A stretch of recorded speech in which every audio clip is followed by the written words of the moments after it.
السلام علیکم students, I hope آپ سب لوگ ٹھیک ہوں گے، خیریت سے ہوں گے۔ آج ہم فرسٹ ایئر کی ترجمۃ القرآن بک ہے اور اس کا ہم گیس پیپر دیکھیں گے کہ اس کے امپورٹنٹ کوسچنس کیا ہیں۔ سب سے پہلے تو معروضی سوالات ہیں اور پہلا ہے قرآن مجید کی سب سے طویل سورت ہے۔ یہ سارے وہ ہیں جو پاسٹ پیپرز میں آ چکے ہیں اور آپ کے گیس پیپر ہیں۔ قرآن مجید کی سب سے فضیلت والی آیت ہے۔ حضرت عمر نے سورۃ البقرہ سیکھی، کتنی عمر میں سیکھی، یعنی یہ پوچھنا چاہ رہے ہیں۔ آیت الکرسی حصہ ہے۔ عربی زبان میں بقرہ کا معنی ہے۔ حدیث نبوی کے مطابق شیطان اس گھر میں داخل نہیں ہوتا جس میں تلاوت کی جائے۔ البقرہ کو قرار دیا گیا ہے۔ سورۃ البقرہ کا مرکزی مضمون ہے۔ سوال نمبر 9 ہے، سورۃ البقرہ میں انسانوں کی قسمیں بیان کی گئی ہیں۔ سوال نمبر 10 ہے، مدینہ منورہ کے آس پاس بڑی تعداد میں آباد تھے۔ حضرت ابراہیم علیہ السلام کو اپنا روحانی پیشوا مانتے تھے۔ اللہ تعالیٰ اور نبی کریم صلی اللہ علیہ وآلہ وسلم کے خلاف جنگ سے تعبیر کیا گیا ہے۔ ایمان کا اظہار ہوتا ہے۔ سوال نمبر 14 ہے، مصائب اور تکالیف میں اللہ تعالیٰ کی مدد طلب کرنی چاہیے۔ سود کا انجام ہے۔ آل عمران کا معنی ہے۔ یہ سارے کوسچن جو ہیں یہ امپورٹنٹ ہیں، آپ نے مروزی کے طور پہ، ٹھیک ہے، ان کو آپ نے اچھے سے کر لینا ہے۔ سورۃ آل عمران کی آیات کی تعداد ہے، کتنی آیات ہیں اس میں سورۃ آل عمران میں؟ حضرت عمران نانا ہے، کس کے نانا ہیں؟ سورۃ آل عمران کی آیت 61 کہلاتی ہے۔ نجران کا وفد مدینہ منورہ آیا تھا، کیا کرنے؟ جاسوسی کرنے، مناظرہ کرنے، جنگ کرنے یا تجارت کرنے۔ سورۃ آل عمران میں جن 2 جنگوں کا ذکر ہے وہ کون سی ہیں؟ یرموک اور یمامہ، تبوک اور موتا، بدر اور احد، خندق اور حنین۔ غزوہ احد میں مشرکین مکہ کے لشکر کی قیادت کی، یعنی کس نے قیادت کی تھی؟ غزوہ احد میں شہید ہونے والے صحابی ہیں حضرت ابو ہریرہ، حضرت حمزہ، حضرت ابو عبیدہ، حضرت طلحہ۔ غزوہ احد میں مسلمان شہداء کی تعداد ہے 50، 60، 70، 80۔ سورۃ آل عمران میں بہترین امت قرار دیا گیا ہے کس کو؟ بنی اسرائیل کو، اہل مدین کو، قوم سبا کو، امت مسلمہ کو۔ امت مسلمہ کو سب سے زیادہ ضرورت ہے افرادی قوت کی، اتفاق و اتحاد کی، ریاستوں کی، وسائل کی۔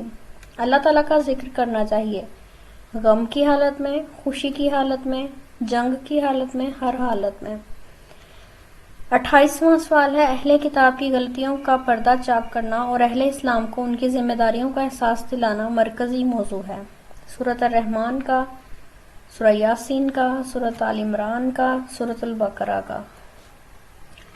سوال نمبر 29 ہے، مسلمانوں کو اللہ تعالیٰ کی راہ میں خرچ کرنا چاہیے، بدحالی میں، خوشحالی میں، مفلسی میں یا ہر حال میں؟ سورۃ آل عمران میں خصوصیت کے ساتھ خطاب ہے اہل کتاب کو، اہل علم کو، اہل یمن کو، اہل عرب کو۔ 31واں ہے، سورۃ الانفال کی کل آیات ہیں 75، 129، 200، 286۔ ٹھیک ہے، اب اس میں سے آپ نے کریکٹ آپشن خود ہی چوز کرنا ہے۔ سورۃ الانفال نازل ہوئی 5 ہجری میں، 4 ہجری میں، 3 ہجری میں، 2 ہجری میں۔ غزوہ بدر میں مکی لشکر کا سردار تھا ابو لہب، ابو جہل، ابو سفیان، امیہ بن خلف۔ غزوہ بدر میں کافر جنگجوؤں کی تعداد تھی، یعنی کافر جنگجو کتنے تھے؟ 500، 1000، 1500، 2000۔ غزوہ بدر میں مسلمان مجاہدین کی تعداد تھی، یعنی مسلمان مجاہدین غزوہ بدر میں کتنے تھے؟ 213، 313، 413، 513۔ غزوہ بدر اسلام اور کفر کے درمیان جنگ تھی، پہلی، دوسری، تیسری یا چوتھی؟ مکہ والوں کے تجارتی قافلے کا سردار تھا، کون سردار تھا ان کا؟ ابو لہب، امیہ بن خلف، ابو سفیان، ابو جہل۔ غزوہ بدر کا دوسرا نام ہے یوم الفرقان، غزوہ احزاب، جیش الاسرات، جنگ فجار۔ سورۃ الانفال میں احکام بیان ہوئے ہیں، جہاد کے، نماز کے، پردے کے یا حج کے۔ سورۃ الانفال میں اہل مکہ کو انجام سے ڈرایا گیا، قوم سمود کے، قوم عاد کے، بنی اسرائیل کے یا آل فرعون کے۔ سورۃ التوبہ کی آیات کی تعداد ہے، یعنی سورۃ التوبہ کی کتنی آیات ہیں، ان کی تعداد کتنی ہے؟ 75، 129، 200، 286۔ سورۃ التوبہ کا دوسرا نام ہے سورۃ الملائکہ، سورۃ الاسراء، سورۃ العقود، سورۃ البرات۔ غزوہ تبوک میں مسلمانوں کا مقابلہ تھا، عیسائیوں سے، مشرکین سے، یہودیوں سے یا منافقین سے۔ جس سورت کے شروع میں بسم اللہ نہیں ہے، کس میں نہیں ہے؟ سورۃ الانفال، سورۃ التوبہ، سورۃ الفاتحہ، سورۃ النمل۔ 45واں ہے سورۃ التوبہ نازل ہوئی فتح مکہ کے بعد، صلح حدیبیہ کے بعد، غزوہ احد کے بعد، غزوہ تبوک کے بعد۔ غزوہ تبوک میں مسلمانوں کا ہدف تھا ایرانیوں کا لشکر، یہودیوں کا لشکر، مکہ والوں کا لشکر یا رومیوں کا لشکر۔ مسجد کی تعمیر اور نگرانی کے لیے شرط ہے ایمان کامل، تاجر ہونا، مالدار ہونا، صاحب علم ہونا۔ سورۃ التوبہ میں تفصیلی ذکر ہے جنگ یرموک کا، فتح مکہ کا، غزوہ تبوک کا، جنگ موتا کا۔ سورۃ التوبہ میں ذکر ہے عرفات کا، حدیبیہ کا، غار ثور کا، غار ہرا کا۔ سورۃ التوبہ میں سازشیں بے نقاب کی گئی ہیں، منافقین کی، یہودیوں کی، عیسائیوں کی یا مشرکین کی۔ جی تو سوال نمبر 2 ہے، مختصر سوالات اب ہم دیکھ لیتے ہیں کہ کون سے امپورٹنٹ ہیں، ٹھیک ہے، جو زیادہ تر ریپیٹ ہوتے ہیں ہمارے پاسٹ پیپرز میں اس کے، ٹھیک ہے، مختصر سوالات کون کون سے ہیں۔ قرآن مجید کی 7 طویل سورتوں کو سیکھنے کی کیا فضیلت ہے؟ سورۃ البقرہ کو یہ نام کیوں دیا گیا، یعنی اس کو سورۃ البقرہ کو بقرہ کا نام کیوں دیا گیا؟ قرآن مجید کی چوٹی کس سورت کو قرار دیا گیا ہے؟ آیت الکرسی کی ایک فضیلت تحریر کریں، امپورٹنٹ ہے یہ بہت۔ سورۃ البقرہ کا مرکزی مضمون کیا ہے؟ سورۃ البقرہ کی آخری 2 آیات کی فضیلت۔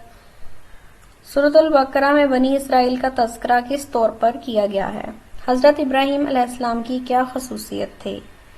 سوال نمبر 10 ہے، سورۃ البقرہ میں مال خرچ کرنے کی کیا ترتیب بتائی گئی ہے؟ اللہ تعالیٰ کن لوگوں کی گمراہی کا فیصلہ کرتا ہے؟ سورۃ آل عمران میں کن 2 غزوات کا ذکر ہے؟ آل عمران سے کون مراد ہیں؟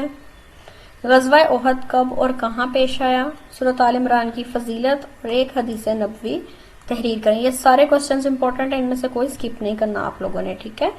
سورۃ آل عمران کا مرکزی مضمون کیا ہے؟ غزوہ احد سے ہمیں کیا سبق ملتا ہے؟ سورۃ آل عمران میں کس امت کو بہترین امت قرار دیا گیا ہے؟ سورۃ آل عمران میں کن 2 گروہوں سے خطاب ہے؟ سورۃ آل عمران میں کن لوگوں کو عقل مند قرار دیا گیا ہے؟ غموں اور مصائب کی کیا حکمت ہے؟ اسلام سے پہلے مال غنیمت کے بارے میں کیا تصور تھا؟ انفال یعنی مال غنیمت سے کیا مراد ہے؟ غزوہ بدر کب اور کہاں پیش آیا؟ غزوہ بدر کو یوم الفرقان کیوں کہا جاتا ہے؟ سورۃ الانفال کا مرکزی مضمون کیا ہے؟ غزوہ بدر کا کیا نتیجہ نکلا؟ سورۃ الانفال کے آغاز میں کس چیز کی تعلیم دی گئی ہے؟ سورۃ الانفال کے آغاز میں کس چیز کی تعلیم دی گئی ہے؟ دیکھیں یہ کوسچن 2 دفعہ آیا ہے تو سوچ لیں کہ اس کا کتنا امپورٹنٹ ہوگا۔ مال و اولاد کے محبت کب فتنہ بنتی ہے؟ سورۃ الانفال میں اہل مکہ کے کردار کو کس سے تشبیہ دی گئی ہے؟ آپ نے اگر اچھے سے لیسنز کیے ہوں گے تو یہ کوسچنز تو بہت ایزی ہوں گے آپ کے لیے۔ سورۃ التوبہ کو سورۃ البرات کیوں کہتے ہیں؟ سورۃ الانفال کی روشنی میں سچے ایمان والے کون ہیں؟ غزوہ تبوک کا سبب کیا تھا؟ غزوہ تبوک میں منافقین کا کیا کردار تھا؟ غزوہ تبوک سے کیا نتائج حاصل ہوئے؟ غزوہ تبوک میں مسلمانوں کا مقابلہ کس سے تھا؟ سورۃ التوبہ کے شروع میں تسمیہ یعنی بسم اللہ الرحمن الرحیم کیوں نہیں ہے؟ سورۃ التوبہ کا مرکزی مضمون کیا ہے؟ سورۃ التوبہ میں حضرت ابوبکر صدیق رضی اللہ تعالیٰ عنہ کی کیا فضیلت آئی ہے؟ سورۃ التوبہ میں مسجد کی نگرانی کے لیے کس چیز کو لازمی قرار دیا گیا ہے؟ سورۃ التوبہ میں کس طرز کو منافقانہ طرز عمل قرار دیا گیا ہے؟ ٹھیک ہے، یہاں تک ہو گئے جی ہمارے مختصر سوال۔ اس کے بعد ہیں جی ہمارے تفصیلی جواب، ٹھیک ہے، جن کے ہم نے تفصیل میں جواب دینے ہوتے ہیں۔ وہ کوسچن کون کون سے امپورٹنٹ ہیں دیکھ لیتے ہیں۔ سورۃ البقرہ کے فضائل اور خصوصیات بیان کریں، موسٹ امپورٹنٹ کوسچن۔ اس کے بعد سورۃ البقرہ کے بنیادی مضامین اور اہم نکات پر روشنی ڈالیں۔ اس میں آپ نے اس کے بنیادی مضامین لکھنے ہیں اور اس کے جو اہم نکات ہوں گے وہ لکھنے ہیں۔ اس کے بعد ہے سورۃ آل عمران کا تعارف اور خصوصیات۔ سورۃ آل عمران کا تعارف کیا ہے؟ جتنی بھی صورتیں آپ کو دی گئی ان کا تعارف، ان کی خصوصیات، ٹھیک ہے، یہ تو آپ نے، اور ان کے اہم نکات اچھے سے یاد کرنے ہیں سب کے۔ سورۃ بقرہ کا تعارف تحریر کریں، دیکھیں بار بار تعارف ہی آ رہا ہے۔ سورۃ الانفال کا تعارف تحریر کریں۔ سورۃ آل عمران کے بنیادی مضامین اور اہم نکات پر روشنی ڈالیں۔ سورۃ التوبہ کے تعارف اور خصوصیات پر روشنی ڈالیں۔ سورۃ الانفال کے بنیادی مضامین اور اہم نکات پر روشنی ڈالیں، اور سورۃ التوبہ کے بنیادی مضامین اور اہم نکات پر روشنی ڈالیں۔ اب دیکھیں جی جتنی بھی صورتیں آپ کے سلیبس میں ہیں ان کے فضائل، ان کی خصوصیات اور ان کا تعارف اور ان کے اہم نکات، یہ بیسک چیزیں جو بار بار آپ سے پوچھی جا رہی ہیں، اور یہی کوسچنز آپ کو بار بار پیپر میں آ رہے ہیں۔ تو آپ نے کیا کرنا ہے، ان کو اچھے سے کر لینا ہے۔ اپنی اسکیم کو دیکھیں، ٹھیک ہے، پیئرنگ اسکیم دیکھیں اپنے کہ کس چیپٹر کی کس چیپٹر کے ساتھ پیئرنگ ہوئی ہے، اور اس پیئرنگ کے حساب سے اپنے پیپر کی پریپریشن کریں، ٹھیک ہے، اور اس میں سے جو پھر آپ کو یہ امپورٹنٹ بن رہا ہے یہاں سے دیکھیں۔ اور اگر آپ کے لیے یہ ویڈیو انفارمیٹیو ہو تو ویڈیو کو لائک کریں اور میرے چینل کو سبسکرائب کرنا مت بھولیں، تاکہ ایسی مزید ویڈیوز آپ کو دیکھنے کو ملتی رہیں۔ انشاءاللہ اگلی انفارمیٹیو ویڈیو کے ساتھ ملیں گے، تب تک کے لیے اللہ حافظ۔